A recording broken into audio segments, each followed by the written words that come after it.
Bonjour à tout le monde, bonjour. Bienvenue à cette session, recommandation essai 2020. J'ai l'honneur et le plaisir de modérer cette session avec le vice-président de CNCH, Dr Loïc Bell. On va avancer rapidement parce qu'on est pressé. Alors, on va donner la parole au Dr Jérôme Taïeb qui va nous parler des recommandations européennes 2022 sur les arythmies ventriculaires et la prévention de la mort cardiaque subite. Alors, pour les orateurs, pas plus de 5 minutes s'il vous plaît. Et peut-être une seule question de la salle avec une réponse très très courte. Merci beaucoup. Jérôme. Oui, j'essaie juste de...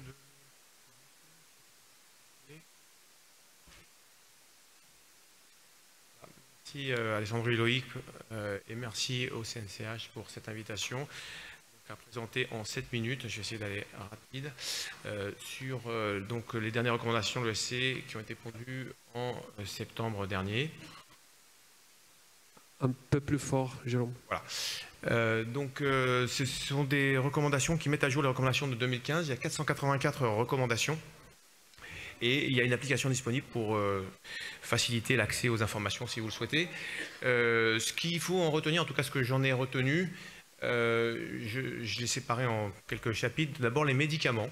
La place dans les fractions d'éjection altérées des médicaments de l'insuffisance cardiaque, les 4 fameux médicaments de l'insuffisance cardiaque de l'ESC 2021.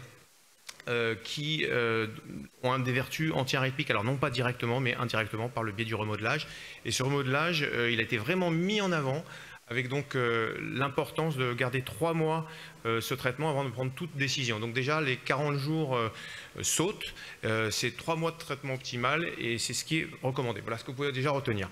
La deuxième chose, minimum.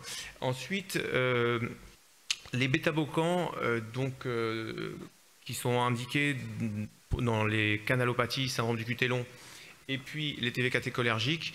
Ce qui a été mis en avant, c'est des bêta-bloquants non cardiosélectifs, nadolol ou propanolol. Pour ce qui est du défibrillateur, il y a des indications qui s'élargissent et des indications qui se rétrécissent. Alors, donc, 5 indications où ça augmente un petit peu. C'est les cardiopathies ischémiques avec fraction d'éjection inférieure à 30%. Habituellement, il fallait une YHA classe 2. Désormais, comme aux États-Unis, ça devient, dans les recommandations américaines, du classe 1 et plus. Donc, en fait, vous n'avez pas besoin d'avoir une YHA classe 2. Ça augmente les indications potentiellement. Si toutefois, il y a des gens qui ne l'implantaient pas pour ça. Deuxièmement, les cardiopathies ischémiques avec fraction d'éjection à moins de 40% et une hyperexcitabilité ventriculaire. Eh bien, il revient la notion de stimulation ventriculaire programmée. Si elle est positive, vous pouvez aller à l'indication de défibrillateur, donc l'indication de SVP. Il y a aussi la notion d'arrêt cardiaque dans le cadre d'une myocardite ou d'un spasme. C'est considéré comme des causes pas forcément réversibles. Donc, qui dit pas forcément réversible, ça veut dire que ça peut recommencer. Donc, implantation de défibrillateur. Il y a la sarcoïdose qui fait une entrée un peu fracassante. Alors certes, sur les fractions d'éjection à moins de 35%, ça ne change pas grand-chose, mais sur les fractions d'éjection un petit peu plus importantes, avec simplement l'SVP positive ou l'IRM positive, en sachant que des rehaussements tardifs, il y en a presque chez tous les patients, donc ça fait vraiment beaucoup de patients. C'est suite au registre finlandais. Bon, une petite critique sur ce registre, les patients étaient inclus par des cardiologues, donc il y avait peut-être un petit biais, ce n'étaient pas des internistes, et c'est pour ça qu'il a été montré ceci. Enfin, en tout cas, voilà, ça sort dans la recommandation. La sarcoïdose, pensez à vous positionner avec notamment l'IRM et éventuellement la SVP.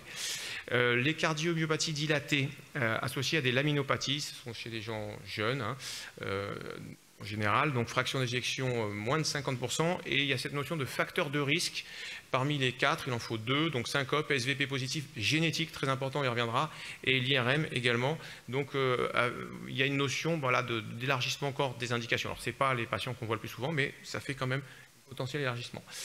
Les restrictions d'indication, elles concernent alors le fait que, suite à l'étude d'Anish, les patients qui ont, alors ça c'est le deuxième, une cardiomyopathie dilatée, on les implante toujours en prévention primaire, mais c'est plus du 1, c'est du 2A.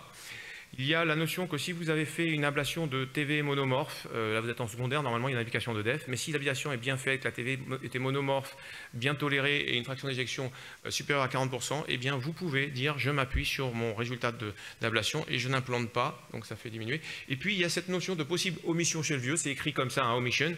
En fait ça veut simplement, ça change un peu avec le fait qu'avant c'était 1 an d'espérance de vie, point.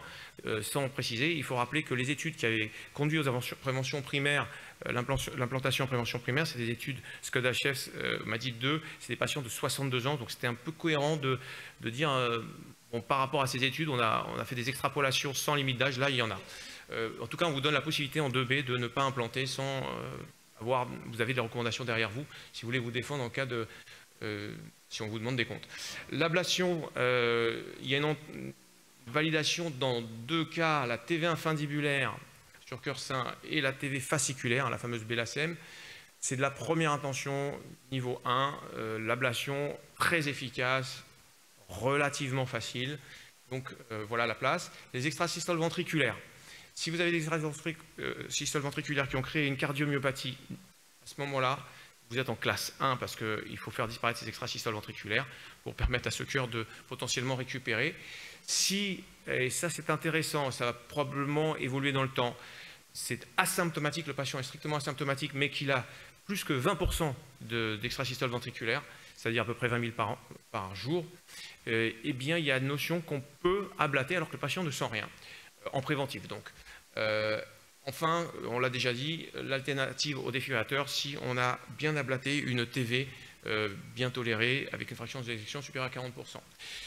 La génétique, elle est très présente en classe 1 dans les CMH, donc dans les cardiopathies structurelles, les CMD avec la myélopathie, les DVDA, les canalopathies, sauf pour la repolarisation précoce et la FV idiopathique, et la mort subite inexpliquée. Donc en classe 1. Ça c'est quelque chose que je trouve qui change beaucoup parce que pour pouvoir l'appliquer sur le terrain. L'IRM, elle est indiquée dans les CMH, les CMD, toujours en classe 1, et la myélopathie, les DVDA, mais également la sarcoïdose. Donc c'est une place très importante. Je finis avec la mort subite, donc la mort subite non récupérée, cette fois-ci, hein, le patient est décédé. Il est indiqué de faire des autopsies, c'est classe 1, chez les patients de moins de 50 ans qui fait une mort subite. Ça c'est quelque chose qui, sachant qu'en France, on ne fait que 3% d'autopsies par rapport à 90%, le chiffre qui est donné au Danemark sur les morts subites. Dans ce cadre-là, les prélèvements sanguins doivent être faits même chez le patient décédé si on peut. Il faut prendre 2 tubes de DTA et on peut faire bien sûr recherche toxique métabolique. Il faut absolument chercher la cause à tout prix. Et puis éventuellement la génétique, j'ai terminé. Et enfin la fibrillation ventriculaire idiopathique, elle n'est définie par l'élimination de structures, maladies structurelles, canalopathie, métabolique, toxique. Voilà, je vous remercie. 7 minutes. Merci Jérôme, c'était du condensé et extrêmement efficace. Y a-t-il une question dans la salle? On a 2 minutes. Alors oui, très peu d'autopsies dans les morts subites. Est-ce que tu penses qu'il y a une place pour l'organisation ou est-ce que dans le SC, il y avait la place pour l'organisation d'une consultation des familles, des patients décédés subitement? Oui, il y a effectivement tout ce qui est le péri-décès qui est recommandé bien évidemment. Mais je trouve que ce qui est difficile, ce sont des recommandations. Alors il y a du niveau 1, c'est-à-dire qu'il faut vraiment le faire théoriquement. On le voit aussi pour la génétique. On se retrouve devant des situations, je ne sais pas si on va pouvoir vraiment appliquer tout ça. Les autopsies, on en a 3%, comment on va arriver jusqu'à des chiffres aussi importants? C'est toute une structure, une organisation. Donc voilà, on vous livre les informations, après il faudra les digérer, c'est des recommandations. On va y arriver. Merci Jérôme.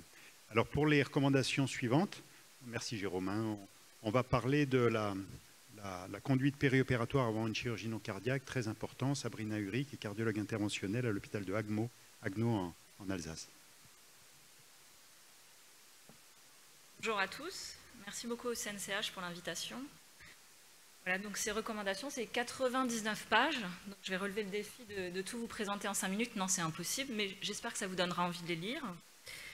Donc en introduction, pourquoi de nouvelles recommandations? Parce que les dernières qui concernaient le thème, le sujet, est datée 2014 quand même.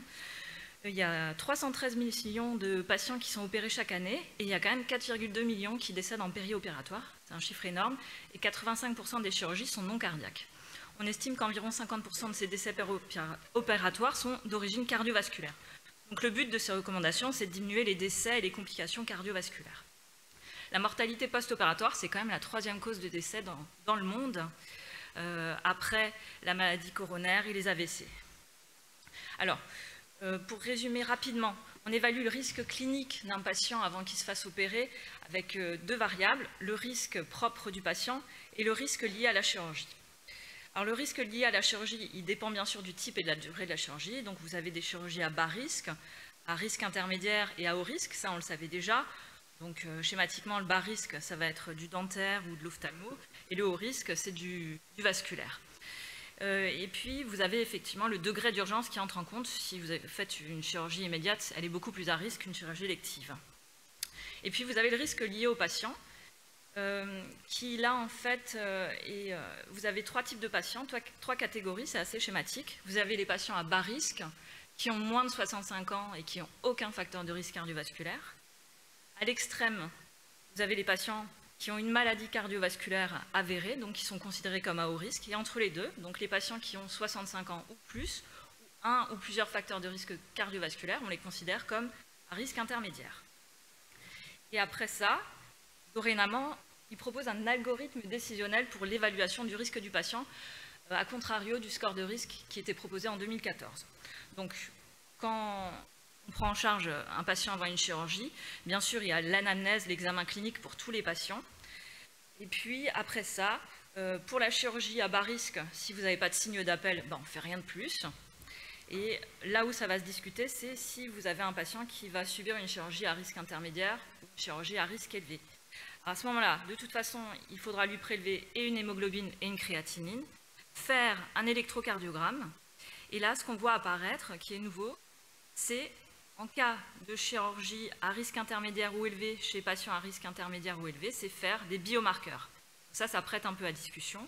C'est BNP, NT-proBNP, c'est classe 2A, et la troponine en classe 1. Pour les chirurgies à bas risque, vous l'avez vu, on ne fait rien de spécial, et les chirurgies, les patients à bas risque, on ne fait rien de spécial non plus. Et après, en sus, si vous avez un patient qui va subir une chirurgie à risque élevé et qui est à haut risque, on fait appel au cardiologue. Alors les biomarqueurs, je vous l'ai dit, il y a la troponine en classe 1 et le BNP en classe 2A. Je pense que ça a un intérêt quand même si on risque d'être un peu dérangé en périopératoire.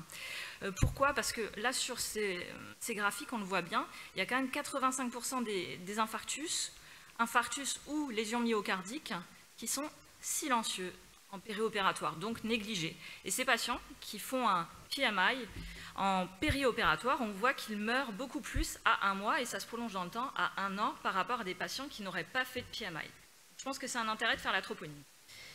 Puis après ça, vous avez un algorithme qui vous aide à savoir ce que vous devez faire si on vous appelle pour PMI.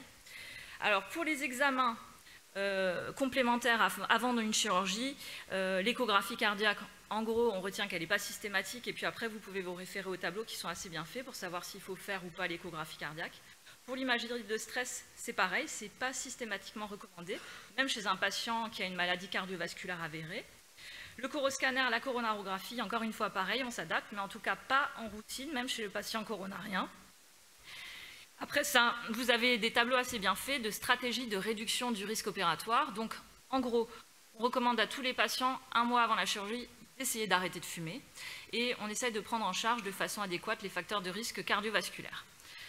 En ce qui concerne vraiment le périopératoire, il est intéressant de savoir qu'il faut arrêter les glyphosines 3 jours avant une chirurgie à risque intermédiaire ou élevé. Ça, on n'y pense pas systématiquement encore. Et chez les patients qui seraient sous IEC ARA2, on peut les arrêter le jour de la chirurgie s'ils n'ont pas ces médicaments à visée de l'insuffisance cardiaque, mais à visée antihypertensive pour diminuer le risque d'hypotension. En ce qui concerne les statines, on les poursuit. Et pour les bêta-bloquants, on les poursuit s'ils en avaient déjà avant, mais on ne les introduit pas de façon systématique suite à l'étude POISE. Il y a des choses intéressantes, c'est la gestion périopératoire des antithrombotiques qui s'est quand même simplifiée, je trouve, là, On a beaucoup d'études maintenant, hein, mais les choses se simplifient pour savoir comment gérer ces médicaments avant une chirurgie. Alors les chirurgies, à ce moment-là, on va les classer en fonction de leur risque hémorragique. Vous avez des chirurgies à risque mineur et des chirurgies à risque majeur. Et entre les deux, les chirurgies à risque intermédiaire. Et en fonction de ça, du risque chirurgical hémorragique et du risque thrombotique du patient, on voit si on arrête ou si on poursuit les antiplaquettaires. Ce qu'il faut retenir, c'est que l'aspirine, on la poursuit si les patients ont un stent. Si ça a été mis en prévention primaire, on peut l'arrêter. Et pour ce qui est des anti-P2Y12, si c'est un patient qui a un risque de chirurgie hémorragique qui est bas, le risque hémorragique de la chirurgie est bas, et qu'il a une DAPT et qu'il en relève, il faut que les continuer. Et puis entre les deux, après, on s'adapte. Les anticoagulants oraux, en gros, on retient, on ne fait plus de bridge, de pont systématique entre anticoagulant oral, puis héparine non fractionnée ou HBPM. C'est plus systématique du tout, sauf dans certaines situations à haut risque thrombotique. Donc ça veut dire une valve mécanique ancienne, une valve mécanique mitrale, mais par exemple pour une valve mécanique aortique chez un patient qui n'a pas d'autres risques thrombotiques, on peut ne pas faire de bridge. Ça c'est assez surprenant, mais il faut le savoir. Voilà, donc ça c'est les choses à retenir. Pour la gestion des anticoagulants oraux avant une chirurgie, là encore, vous avez des tableaux bien faits pour savoir quand vous les arrêtez, J1, J-1, J-2, c'est assez bien fait. Et puis ensuite, viennent les situations spécifiques des patients à gérer, pour lesquels on est régulièrement sollicité, par exemple le patient coronarien, est-ce qu'on lui fait une coronarographie avant, s'il a une capacité fonctionnelle qui est limitée. Donc là, vous avez des tableaux qui reprennent bien les choses, pour le syndrome coronarien aigu et pour le syndrome coronarien chronique. Une autre situation qui m'a paru intéressante, c'est le rétrécissement aortique serré pour les patients pour lesquels on est appelé parce qu'ils doivent subir une chirurgie de prothèse de hanche assez rapidement, qui ont un RAC. Qu'est-ce qu'on en fait? Donc là, vous avez un tableau qui vous dit que si le patient est asymptomatique et a une FEVG conservée, ce n'est pas la peine d'aller lui faire un TAVI ou même une valvuloplastie au ballon avant. J'ai presque fini. Les limites de ces recommandations, selon moi, c'est que ça fait un gros réservoir de patients. Hein. Il y a quand même énormément de patients qui ont une chirurgie majeure chaque année en Europe. Il y a quand même plus de 50% des patients de plus de 45 ans qui ont déjà 2 facteurs de risque cardiovasculaire. Donc on va être souvent sollicités, nous cardiologues. Les biomarqueurs, on va être souvent sollicités en péri-opératoire parce que l'anesthésiste va nous appeler, c'est certain. Donc il faudra en discuter avec nos anesthésistes au préalable, savoir qui fait quoi. En conclusion, le nouvel algorithme de stratification du risque important et quand même assez clair si on le reprend calmement chez soi. L'âge limite 65 ans, ça c'est peut-être un peu binaire. Les biomarqueurs qu'on fait systématiquement dans certaines situations. La clarification de la gestion des antithrombotiques avant. L'équipe multidisciplinaire est indispensable. Et l'information du patient, ils insistent écrite et orale. Voilà, je vous remercie pour votre attention. Merci beaucoup. Merci. C'est un challenge quand même, en si peu de temps, pouvoir délivrer des messages aussi importants, mais vous faites une sélection efficace des messages à délivrer. Merci Sabrina. Désolé, on ne va pas pouvoir prendre de questions parce qu'on va enchaîner tout de suite avec Alexandru Michi, qui est cardiologue à l'hôpital de Montluçon et qui va nous parler des recommandations sur l'hypertension artérielle pulmonaire. Merci beaucoup Loïc. On a essayé de faire ce marathon, j'espère que ce n'est pas trop rapide ou condensé. Je vais essayer d'aller assez vite. Alors, parfois, l'hypertension pulmonaire, ça ressemble à cette équation pour moi dans la vie de tous les jours. Mais j'ai essayé quand même de faire un petit résumé des recommandations donc de ESC. Alors, je vais vous présenter juste les nouveautés. Notamment, il y a un nouvel algorithme de diagnostic simplifié qui suit une approche en 3 étapes, notamment suspicion, détection et confirmation. La suspicion, bien évidemment, le patient voit son médecin traitant, soit le cardiologue directement, et donc on est amené à demander des examens complémentaires. Alors, la détection, un point très important, l'échographie, elle est essentielle ici parce que déjà, elle nous permet de catégoriser les malades et d'avoir une probabilité faible, intermédiaire ou élevée d'hypertension pulmonaire pour qu'ensuite on puisse éventuellement envoyer le patient en cathétérisme cardiaque pour confirmation de la maladie. Donc je mettrai l'accent sur l'échographie qui est toujours la base et donc notamment les recommandations nous disent que si la vitesse tricuspide, l'insuffisance tricuspidienne est supérieure à 3,4 mètres par seconde, alors la probabilité elle est très élevée, il faut directement envoyer le malade en cathé droit. Si l'insuffisance tricuspidienne est mesurée entre 2,8 et 3,4 mètres par seconde, alors à ce moment-là, il faut au moins 2 critères échocardiographiques des trois critères que vous avez ici, notamment soit une anomalie des ventricules, soit une anomalie au niveau de l'artère pulmonaire, soit une anomalie au niveau de la veine cave inférieure, soit de l'oreille droite. Et donc, vous avez les normes ici. Il y a aussi un schéma très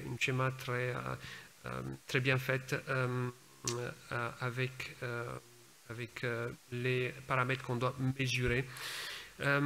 Alors, on va passer à la confirmation. Donc, les recommandations les recommandations de 2022 nous disent ce qu'on savait déjà, mais là, il certifie le fait que l'hypertension artérielle pulmonaire est diagnostiquée si la pression artérielle pulmonaire moyenne est supérieure à 20 mm mercure. Et bien évidemment, on a l'hypertension pulmonaire précapillaire et postcapillaire. Pour la précapillaire, il faut que la résistance vasculaire pulmonaire soit supérieure à 2 unités Wood et la pression donc précapillaire soit inférieure à 15 mm mercure. L'hypertension pulmonaire d'effort a été définie par une PAPM, soit la pente de débit cardiaque de plus de 3 mm mercure par litre par minute. Entre le repos et l'exercice. Je vais essayer d'aller assez vite pour attraper le temps. Bien évidemment, qu'on a les tests de vasoréactivité, donc vous avez les trois outils, les 3 médicaments qu'on peut utiliser pour certifier un test positif. Ensuite, les auteurs font un update donc, des risques, notamment concernant le diagnostic et ensuite pour le suivi. Ici, vous avez comme les précédentes recommandations un risque amélioré qui catégorise les malades à un risque bas, inférieur à 100% de décès à 1 an, risque intermédiaire entre 5 et 20%, et risque élevé de plus de 20% avec les critères correspondants. Pour le suivi, il y a un score de risque sur 4 niveaux. Le niveau bas, intermédiaire haut et haut, élevé. Pareil, avec les caractéristiques qui sont jointes et les paramètres cliniques et biologiques que ce risque prend en compte. Concernant les recommandations thérapeutiques, alors, ils mettent accent sur la rééducation cardiaque, ce qui n'était pas, la rééducation n'était pas forcément présente dans les recommandations de 2014 ou 2016. Également, il faut supplémentairement faire si le patient présente une anémie ferriprive et il faut administrer de l'oxygène lors d'un voyage. Il y a des recommandations plus spécifiques, notamment concernant les hypertensions pulmonaires associées à des pneumopathies interstitielles et ou l'hypoxie. Notamment, les IPDE5 peuvent être envisagées et c'est une classe 2B. Ensuite, l'hypertension pulmonaire post-embolique est maintenant incluse dans les maladies chroniques pulmonaires post-emboliques. C'est une nouvelle catégorie qui a été introduite par les auteurs. Et donc, cette dernière entité comprend les patients avec et sans HTP. L'angioscanner thoracique avec reconstruction biplanaire est classiquement indiqué pour le diagnostic et l'évaluation de l'opérabilité. Et bien évidemment, la scintigraphie de ventilation-perfusion reste le meilleur examen permettant d'exclure cette entité. Et donc, cette maladie pulmonaire chronique post-embolique est définie par la présence des anomalies suivantes. Alors, des symptômes, défaut de perfusion à la scintigraphie de ventilation-perfusion et des caillots fibreux chroniques organisés sur l'angioscanner ou l'angiographie de soustraction.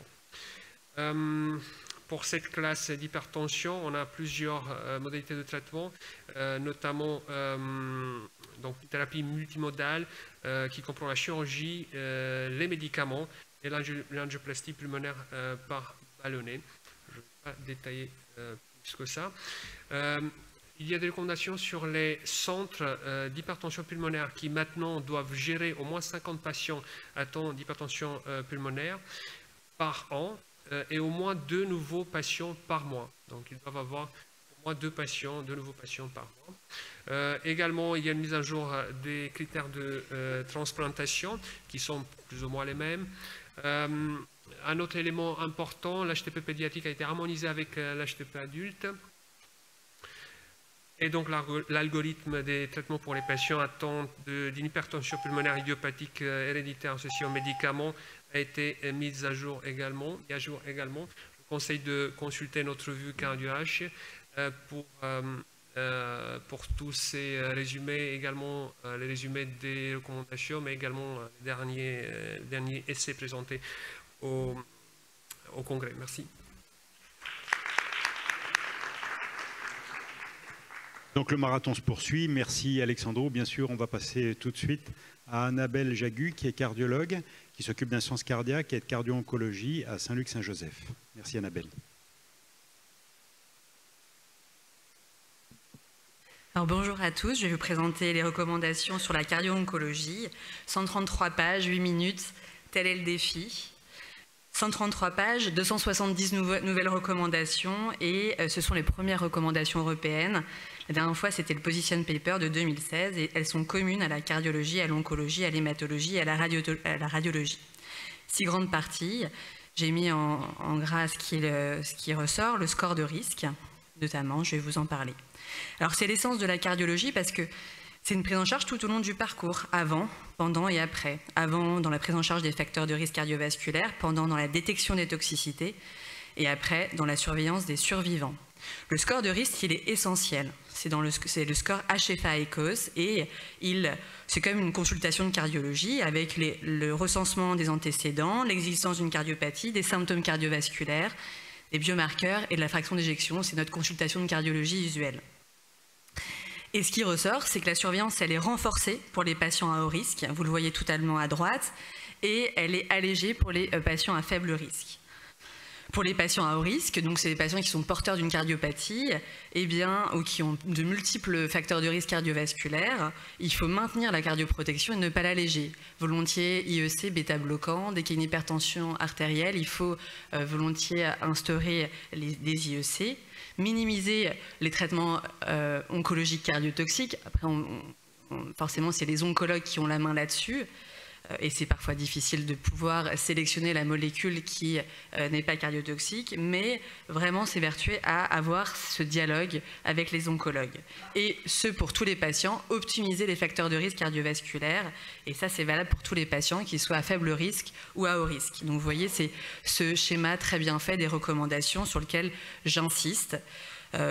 Effectivement, il parle aussi de dextrazoxane et d'anthracycline liposomal. C'est juste pour vous dire que ça, c'est à la discrétion de l'oncologue et c'est eux qui choisissent, c'est ceux qui ont la main. Mais nous, notre rôle en tant que cardio-oncologue, c'est de faciliter le traitement. Les ESC Pocket Guidelines, je vous invite à les télécharger, à les regarder. Elles sont très bien faites et elles permettent de classer les patients selon le score de risque et aussi selon la molécule qui dépend de la molécule, la cardiotoxicité. Vous le voyez, vous cliquez sur cardio-oncologie, vous cliquez sur la molécule, donc les anthracyclines, là ce que j'ai mis en rouge, et vous allez renseigner les antécédents du patient, le recensement d'une cardiopathie, les symptômes inhérents au patient et également la fraction d'éjection et ainsi que les biomarqueurs, donc la troponine et le BNP. Donc là, je suis vraiment allée très vite. Donc, je vais revenir sur ce schéma pour vous dire et insister que, vous le voyez, les hauts risques, c'est une référence au cardio-oncologue et il faut s'évertuer à avoir une stratégie de cardioprotection. Donc ça, c'est vraiment ce schéma qui résume très bien ces recommandations. Et en faible risque, vous voyez, c'est allégé. Il y a bien évidemment la surveillance oncologique, mais vous le voyez, le cardio-oncologue ne sera sollicité que lors du développement d'une toxicité. Sur les toxicités, il y a Les définitions sont du coup plus précises. Ils évoquent les myocardites, ils évoquent de manière plus précise. C'était déjà évoqué sur le position paper. Et si je dois insister sur les points clés, je vous redirai que le score de risque, c'est la pierre angulaire de ces recommandations et le score HFA-ECOS est là pour nous guider. Il faut optimiser au mieux les patients sur le plan des facteurs de risque cardiovasculaire et s'évertuer à contrôler les facteurs de risque parce que finalement, le cardio-oncologue, c'est le facilitateur du traitement et le pronostic oncologique, il est dû à la bonne conduite du traitement oncologique et donc c'est à nous de ne pas limiter le traitement oncologique. Il y a également un vrai chapitre sur les survivants. C'est une population qui a surveillé. Les survivants n'étaient pas évoqués lors du position paper et là, il y a un vrai chapitre sur eux. Également sur les populations particulières, notamment sur les femmes enceintes. Qu'est-ce qu'il faut faire quand elles ont une chimiothérapie ou un traitement anticancéreux. Et il s'en ressort une surveillance renforcée sur les patients en cas de très haut risque, mais finalement, c'est nos patients qui déjà avaient une cardiopathie, qui étaient déjà traités par IEC bêta-bloquant. Il ressort également les statines, mais finalement, peu de patients n'avaient pas les statines pour des patients qui avaient une cardiopathie avérée, mais c'est le schéma que je vous ai présenté. Et également, cette fois-ci, une surveillance qui est allégée. On voit bien, nous qui faisons un peu de cardio-oncologie, on voit bien en pratique quotidienne, ils ont déjà de multiples hôpitaux de jour, de multiples consultations, de multiples échographies, et ces recommandations nous permettent de nous dire qu'on va alléger un petit peu cette surveillance chez des patientes, notamment pour des cancers du sein qui ont 35 ans et qui effectivement doivent être surveillés et ce à long terme, donc ils insistent sur les survivants, les 5 ans d'hormonothérapie et même après. Donc là, il y a toute une surveillance et un monitoring de ces chimiothérapies et sur chaque molécule, en fonction de la cardiotoxicité, on va dérouler le nombre de consultations, le nombre d'échographies. Ce ne sera pas la même chose pour les anthracyclines versus les anti-HER2. Les anti-HER2, vous le savez, c'est tous les 3 mois, une échographie tous les 3 mois, mais là, c'était déjà le cas pour le position paper. Pour les anthracyclines, c'est une échographie baseline et après, c'est à la fin de la chimiothérapie, 1 an après et 5 ans après. Et vous le voyez, ça diffère. Sur l'immunothérapie, le baissage clé ne change pas. La myocardite fulminante, c'est 0,5 à 1% d'incidence. Et donc ça, il faut faire attention sur ces patients. C'est un effet qui est rare, vous le voyez, 0,5 à 1%, mais grave, et qui va... il y a une plaquette dessus, tout un protocole sur les corticoïdes IV à mettre. Et ça, c'est pas dans notre pratique. Nous, on est habitués au traitement par cardégique, bêta-bloquant, IEC, etc. Mais il faut avoir dans l'idée que c'est parfois des tableaux atypiques, les myocardites fulminantes. Donc, il faut y penser, avoir des protocoles dédiés. Et voilà, donc nous on est facilitateurs et c'est vraiment ça le message clé et c'est très agréable de travailler avec eux, mais c'est eux qui vont avoir la main et qui vont avoir le pronostic. Je vous remercie, c'est le BIP. Merci Annabelle, merci beaucoup. La cardio-oncologie, c'est une nouvelle spécialité, c'est bien que dans chacun de nos centres on ait des correspondants qui puissent répondre à nos questions et tu as très bien fait le cahier des charges du non-cardio-oncologue et qui doit référer au bon moment au cardio-oncologue. Merci beaucoup pour cette session, malheureusement on va être obligé de terminer là. Et merci beaucoup de ce défi de présenter ces recommandations en 6 minutes chacun.